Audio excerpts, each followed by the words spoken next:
Canalys 2024 MSP Crystal Ball. Spoiler, no Wi-Fi miracles. And LockBit Ransomware Gang is back on tour. Google and Reddit are getting into harvesting your data. All this and much more on today's episode of MSP Dispatch.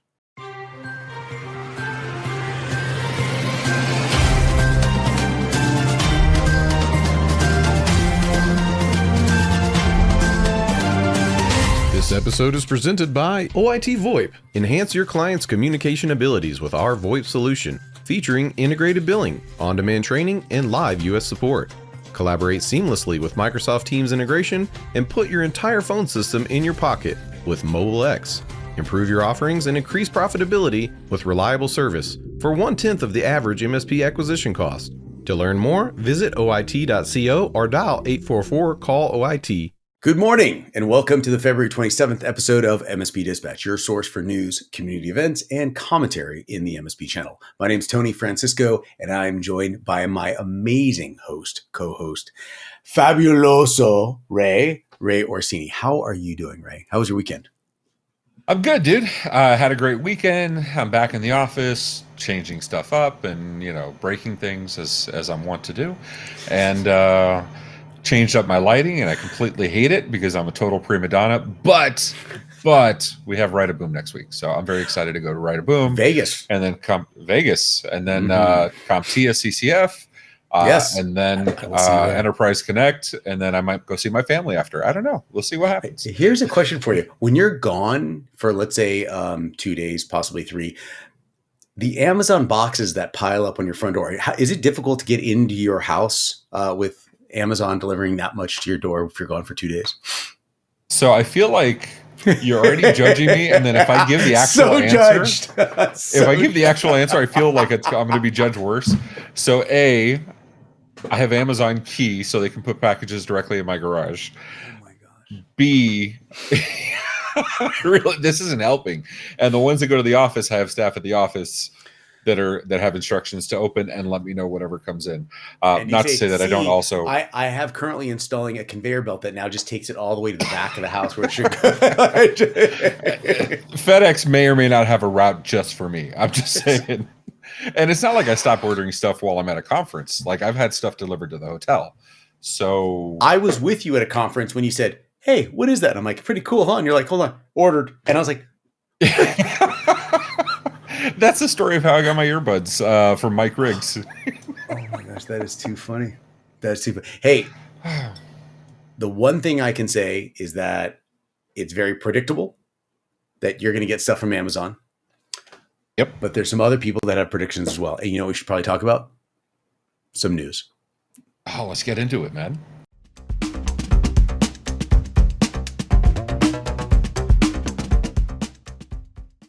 That's right, Tony. Hocus pocus and 10 more predictions for MSPs in 2024. This is an article written by Robin Odie for Canalys. According to a Canalys report, the managed services market is set for a significant growth in 2024. Insights suggest a 12% revenue surge driven by cybersecurity, cloud infrastructure, and compliance demands, with over 50% of MSPs embracing an ecosystem model. Generative AI adoption by 33% of MSPs, and a surge in MDR services are also anticipated. Additionally, M&A activity is expected to rebound by 50%, with cybersecurity and AI emerging as primary growth areas. Canalys highlighted the evolving MSP model, emphasizing collaboration among partners, vendors, and customers to improve outcomes. Yet, despite these opportunities, MSPs face challenges such as new customer acquisition, staff upskilling, and budget management. Tony, this is good, right? 50% of M&A is back, or maybe that's bad. Cybersecurity, AI, good. Are there any surprises here? I love the messaging here. I think the messaging is clear. Don't know the actual reasoning, speculative, but hey, interest rates are dropping, money's cheaper. So you know what we're going to do? We're going to take the money, we're going to start buying MSPs, which is great. Oh, by the way, we're buying MSPs because we know that there's a 50% growth in embracing that MSP ecosystem model. Oh, by the way, managed service, cybersecurity is going to go up double digits. AI is going to go up 33%. Everything's going to happen. Oh, by the way, the one thing that's stopping all of you from doing anything is, what's that called? Oh yeah, managing your customers. We got to figure that part out. I love how all this amazing news. By the way, there's this massive, massive load right there, and this one little keystone to an avalanche of opportunity, sales, revenue, profit for winning for everyone is all about managing those customer acquisition components, the customer management component, the how do you upskill your staff, which which is fascinating. I think Wes Spencer and our friends Alex Farling, Wes Spencer may have some good things coming down the pipe with that. But there's so many problems that are so small that are stopping this massive tsunami of business that's coming ahead of us. I'm hearing good things. What about you? I love this. If I'm an MSP that's just starting out, vis-a-vis all the Reddit threads every month, I'm an MSP. How should I do my business? Well, they just gave you a roadmap, right? Focus on cybersecurity, focus on compliance, add some AI into the mix, figure out how to support an ecosystem, right? Don't just do your core set of products, but make sure you know how to facilitate others. Doesn't mean you need to be a subject matter expert, just means you need to be a bit of a project manager. And that should be something MSPs are familiar with. So thank you, Canalys, for giving a roadmap of how to make money. And if you hit it out of the park, this is what's going to make you attractive for sell. I'm pointing to my script because you guys can see what I'm pointing at. But yeah. but Canalys is giving a roadmap saying this is what to do, and if you do these things, you probably stand a good chance of getting acquired. And if that's your exit strategy, you can do it pretty damn quick because everybody's still catching up, right? Compliance is a moving target. There's tons and tons of MSPs that have no idea what to do with compliance.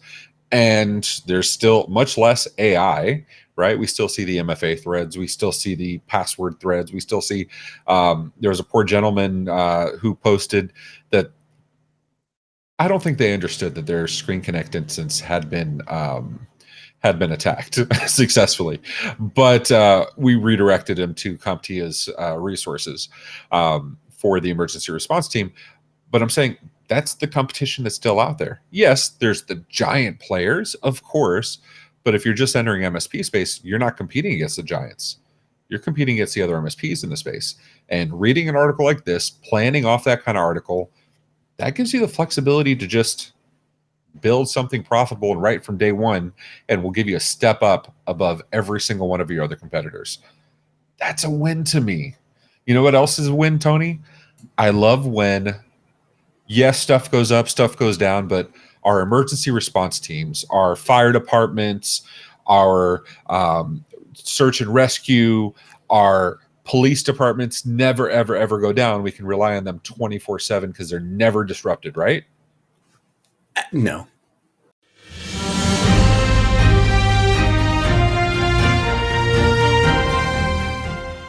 Well, kind of, Ray.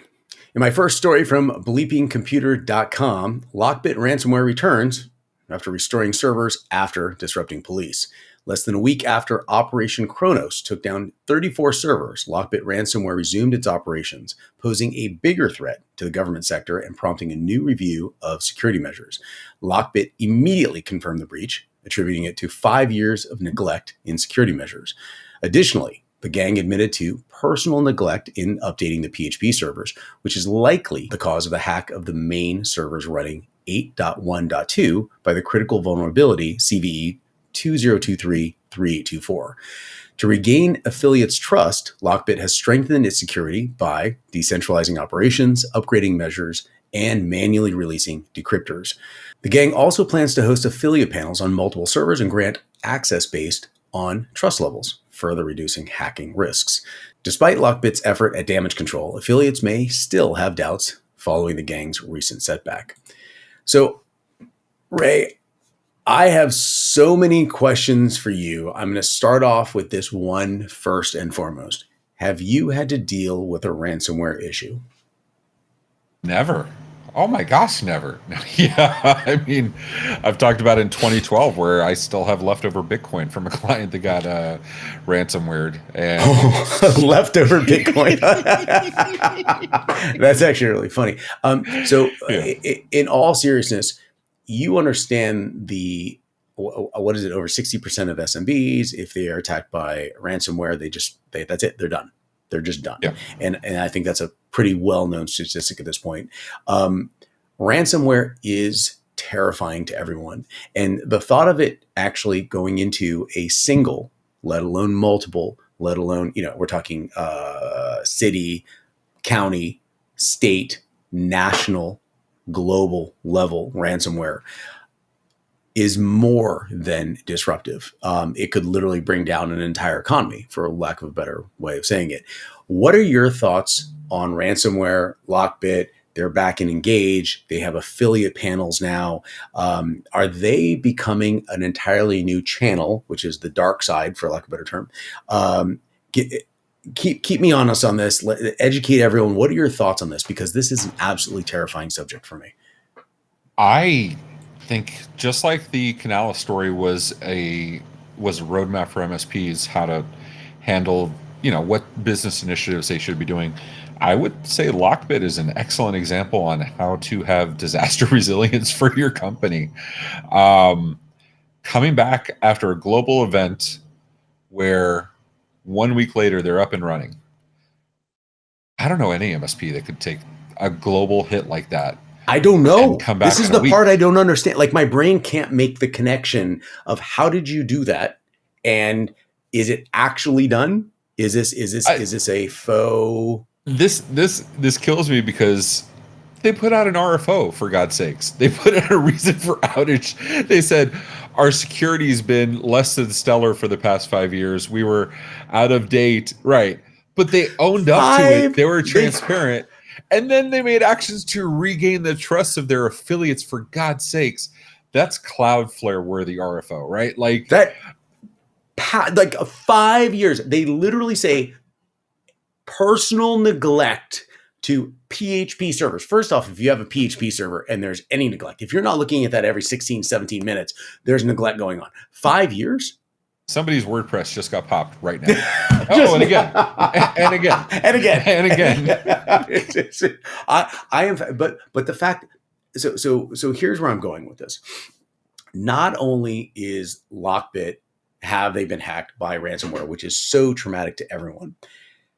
They have got out of it. They've recovered. They have said, "Hey, listen, we've taken care of the items that contribute to this. Mea culpa." So 3 parts of the apology: sincere apology.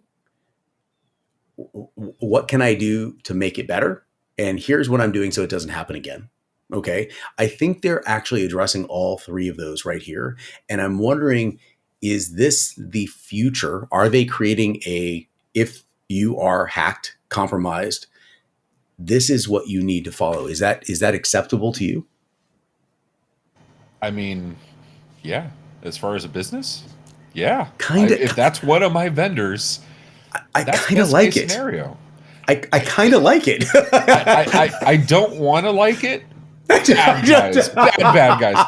But at the same time, like, I'm waiting for this Harvard or MIT class. I'm waiting for this Harvard Business School class later on of, I used to run a ransomware gang. This is how we stayed in business.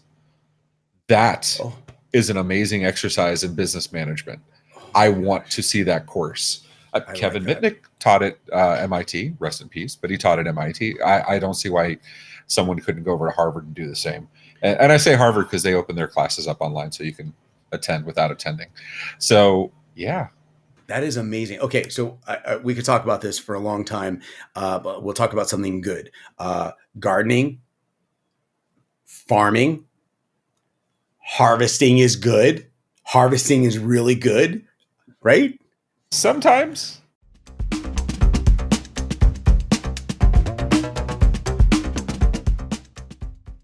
Yes, Tony, harvesting is good sometimes, but we're not talking about Farmville people. We're talking about Reddit. In this last major story, Reddit IPO finally official, an AI data harvesting deal that had Tony and I confounded was with Google. And this is in a story on 9 to 5 Mac written by Ben Lovejoy. The Reddit IPO is finally official and set to debut on the New York Stock Exchange under the symbol RDDT. Alongside this announcement, the company disclosed its $60 million per year deal with Google, sharing user-generated content for AI training purposes. Furthermore, Reddit's SEC filing revealed $804 million in annual sales for 2023, marking a 20% increase from the previous year. Despite these gains, the company has consistently incurred net losses since it started. The filing also hints at a directed share program for Redditors, potentially extending IPO participation to non-employed moderators and prolific users based on criteria like Reddit Karma. While the exact date of the IPO remains undisclosed, it is expected to occur in March. Okay, Tony, you and I were completely lost at the fact that they didn't say who the partner was. I went as far to say $68 million anonymously, and you and I are like, what is happening? What is happening? Because we both came, I did bring up the point, but we both agreed to it that if it was somebody of note, they would have announced it with the release. Otherwise, what's the point of the press release? And now it's Google. So knowing it's Google consuming all the Reddit data, is that a good or a bad thing? Okay, so let's talk about this with everyone. So right now, everyone, I know you have never heard this topic before. Focus, focus, focus. AI. I know you haven't heard about it. It's never been mentioned, but we're going to talk about it. And this is very important. So what we have, just to be clear, ChatGPT, which is owned by OpenAI. ChatGPT is, let's just call it the large language model, the text base. Then you have Wall-E, DALL-E. Then you have Sora, which was just released that covers and so now we're talking about pictures, we're talking about video. So let's talk about ChatGPT. All that, by the way, assembles like an Autobot to something amazing we haven't even touched on. OpenAI, ChatGPT. Then we have Claude, which is Anthropic. Then we have Twitter, now X, which makes Gronk. That one scares me because it's learning, its large language model learning process is based off of real-time conversations in Twitter, and that is impressive. Very difficult to duplicate. That to me is gold right there. That is data harvesting at its best. Then you have Google, and Google opens up Gemini, which means its large language model is going to be learning from everything that Google has access to. Oh, wow. But you know what it doesn't have access to? All the components that Gronk has access to, which is the real-time Twitter. But now it has access to Reddit, which is the real-time conversation. That is a winning combination. That is absolutely terrifying to me because of the processing power that Google has, the research history, the archives on top of the real time. But I'm just explaining that to everyone, which is now where I pass the microphone back over to Ray and say, Ray, what history do you have with Reddit? I think everyone should know. Never use a platform. Don't know what it's for. No, so I'm looking here, and I did get an invite to the DSP program, which is the Redditor. Let me see, what do they call it? The DSP, Directed Share Program, invites eligible users and moderators who have contributed to Reddit to participate in our IPO, and apparently it's going to be available in a few weeks post-IPO. So that's interesting. Not sure if I'm going to partake or not, but yeah, it's interesting that I got it. Can you tell everyone your experience with Reddit so everyone understands how engaged and involved with this you are, and frankly, put your opinion about this data harvesting and the impact it's going to have with OpenAI, or I'm sorry, with the Gronk AI model and the large language model that they're using, because you may have a different opinion, but I believe that your pedigree will speak volumes. So I used to be a janitor at Reddit. No, I'm a moderator of our MSP. Not much difference. Not much difference there. Not much difference. Yeah. Yeah. You do a little bit of bleach. Hopefully it doesn't stain permanently. That is being a Reddit moderator. But over at our MSP, I'm a moderator over there, and have been in the group for about 6 years. And I'm active in multiple other MSP communities. I don't love the amount of scraping that happens. I don't love the amount of scraping that's going to happen. We talked last week about how certain people are way too public with their information, and they dox themselves, whether intended or not, but they give up information that can later be used for social engineering or for, looking for attack vectors. Personally, I think Reddit can do a lot better using AI to kind of filter that information out. We all have tools that look for social security numbers, credit card numbers, birth dates, blah blah, using AI already for email and for our collaboration tools. I don't see why Reddit couldn't implement that as well. They're not going to. It limits their data, and it's less valuable for the data pipe. But, it would be good ethically. I don't get Google. Google could have just bought Reddit. And I doubt it would have taken more money than what they put in on this investment. I don't get it. But it is very clear.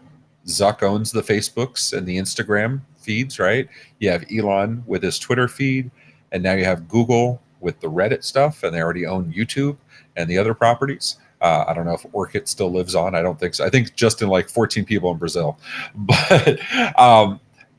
But this is quickly becoming the thing we've said over and over and over again. The winners here are going to be the people who own the data. So just be curious who you're paying your taxes to. Are you paying your taxes to Google? Are you paying your taxes to Musk? Are you paying your taxes to Zuckerberg? Think about that. Let us know in the comments below. Way over time, and I apologize, but this is one of my soapboxes.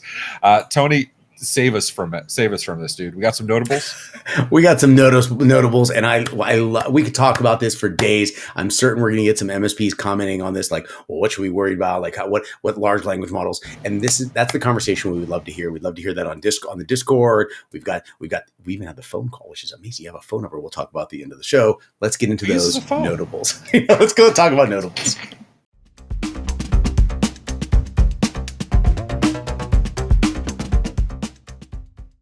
Going in to kill my first notable mention, no pun intended, from TechCrunch.com. Google is killing Gmail's basic HTML view, but not Gmail, in 2024. After rumors of Google's sunsetting Gmail went viral earlier this year, Google has announced that Gmail's basic HTML view will be discontinued, and users will be automatically transitioned to the standard view.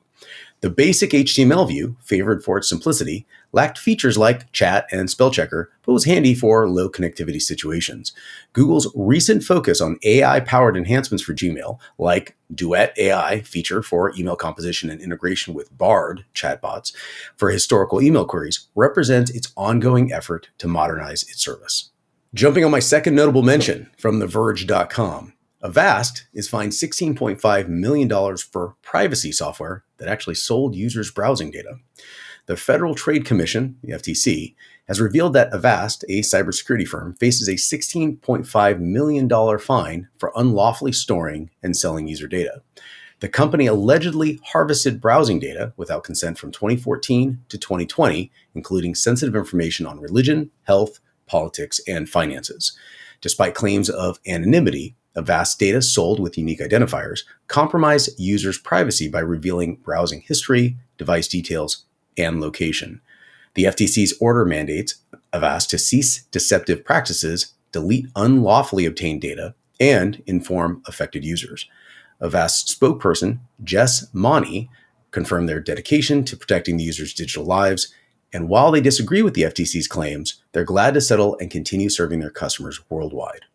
In my first notable mention, Google Pay app is shutting down in the US later this year, in a story written by Steve Dent for Engadget. Google Pay will shut down in the United States on June 4th, 2024. While the app will continue to operate in Singapore and India to address specific regional needs, features such as peer-to-peer payments and balance management will be phased out. However, users can still transfer remaining balances to bank accounts via the Google Pay website. With its expanded functionalities beyond payments, Google Wallet will remain the primary platform, offering services like storing IDs and virtual car keys. Despite Google's evolving payment ecosystem over the years, Google Wallet remains central to its strategy. In my second notable mention, zero-click Apple Shortcuts vulnerability allows silent data theft, written by Nathan Eddy for Dark Reading. Bitdefender researchers have discovered a critical vulnerability in Apple Shortcuts, allowing attackers to access device data without user permission. Rated 7.5 out of 10 in severity, CVE 2024-2320 allows malicious shortcuts to steal sensitive data without detection by bypassing Apple security measures and requires no privileges for remote exploitation. And devices running versions before macOS Sonoma 14.3, iOS 17.3, and iPadOS 17.3 are at risk. Apple has already released a patch and is urging users to update promptly.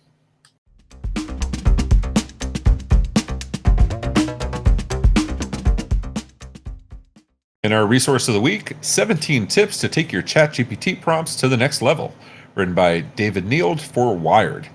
Learn how to elevate ChatGPT prompts with these 17 tips.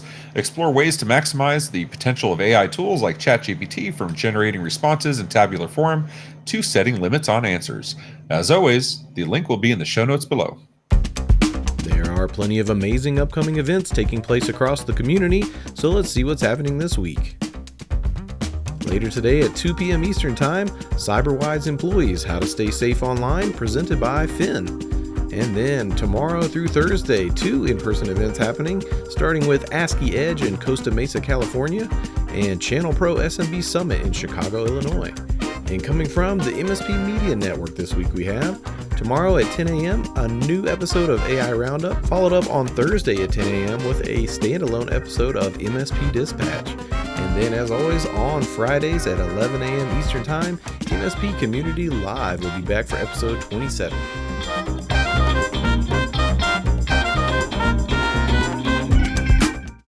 March 4th at 1 p.m. Eastern Time, a special channel program webinar all about finding new revenue opportunities via automation and process, featuring Greg Sharp, CEO and founder of Zen Contract, Frank Gurney, Channel Director of Security Studio, and Tara Rummer, Director of Community and Events at EmiBot, with special guest moderator Ray Orsini, CEO of OIT VoIP and founder of the MSP Media Network. Follow the link in the show notes to save your seat and learn proven strategies to increase your monthly recurring revenue. So how'd you like today's show? If you like it, please hit that thumbs up button. And if you didn't like it, make sure you hit it more times, as long as it's an odd number, or you know what I'm talking about. But if you want to hear more, go ahead and hit that subscribe button on YouTube or your favorite podcatcher. Did you know that we actually have a Discord where we post these stories all week long? You listening to this right now, watching this, can actually post your own stories and vote on which ones we will cover. And we will give you credit if you're okay with that. As our friend Rich Banky says, make sure you tell a friend. Be sure to follow us on social media at MSP Media TV. And if you have any questions, email us news@mspmedia.tv for answers on the next episode. And if you don't want to deal with any of that, just call us 833 MSP Network. Ray, yeah, he's calling. Ray, I don't think people understand how much fun we actually have here, and it is horrible. Like, I'm supposed to be in a meeting right after this, and I'm going to be now looking at all the stupid stuff that we've been talking about this entire time behind the scenes that we can't even talk about on the show. Then I'm going to look at the important stuff that we actually did talk about on the show, so I can. I love that we streamline this so you can get off early, so you can go to your meeting and prepare and have your head in the right headspace. And then it immediately gets derailed by half a second of free time, and it turns into 15 minutes of complete chaos. Hey, Ray, I gotta go. I gotta jump in a meeting. Okay, Tony, I just want to show you this one thing. 20 minutes later, dude. Because we're not responsible adults would be like, oh, thanks, I'll write it down, I'll get to it later. No, we need to look at it right now for that dopamine hit. Take it home, Ray. Everybody. You know what, everybody? You are our dopamine hit. Us getting together and having fun. We thank you for watching it and making this all possible. Thank you so much. And until next time, take care of yourselves and each other. Be safe, everyone.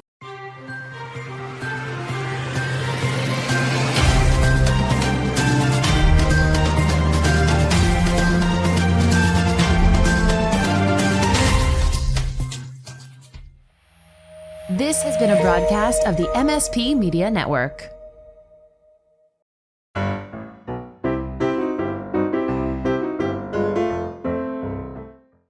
According to a Canalys report, the managed services market is set for less than a week after operations. I'm gonna take that. Me. You sound like me, dude. Exactly. I'm gonna go from the top again. I'm gonna go from the top.